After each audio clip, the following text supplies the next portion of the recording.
اعوذ باللہ من الشیطان اللعین الرجیم بسم اللہ الرحمن الرحیم رب اشرح لی صدری ویسر لی امری واحلل عقدۃ من لسانی یفقہوا قولی اللہم صل علی محمد وآل محمد۔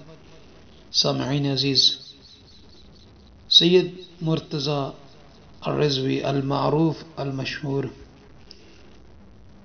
کشمیری کہ جن کا یہ وظیفہ، یہ عمل خصوصی طور پر ان افراد کے لیے ہے کہ جو مشکل میں ہیں، پریشانیوں میں ہیں، دکھوں میں ہیں، تکالیف میں، خصوصی طور پر رزق روزی کے حوالے سے، کہ جس پریشانی کی وجہ سے وہ لوگوں کے سامنے ہاتھ پھیلاتے ہیں، سوال کرتے ہیں،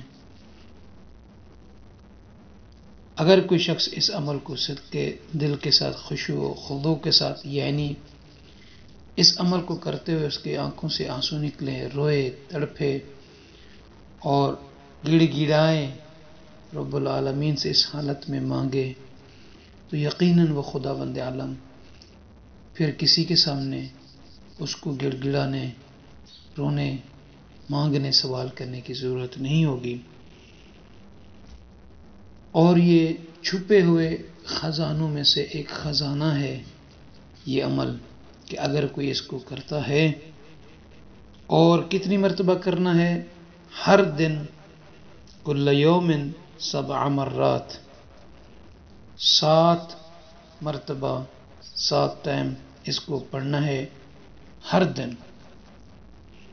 اس کو پڑھتے رہے تو انشاءاللہ تعالی نتیجہ آپ کے سامنے ہوگا۔ کون سی دعا ہے جسے سید مرتضی کشمیری قدس اللہ سرہ پڑھا کرتے تھے؟ ان کا یہ وظیفہ ہے، وہ یہ ہے: بسم اللہ الرحمن الرحیم، اللہم انی ضعیف فقونی، اللہم انی ذلیل فاعزنی، اللہم انی فقیر فاغننی برحمتک یا ارحم الراحمین۔ اس دعا کو 7 مرتبہ پڑھنا ہے، اور یہ دعا اگر کسی کو سمجھ نہیں آئی تو ہمارے واٹس ایپ نمبر پر میسج کر کے ہم سے لے سکتا ہے۔ جزاک اللہ۔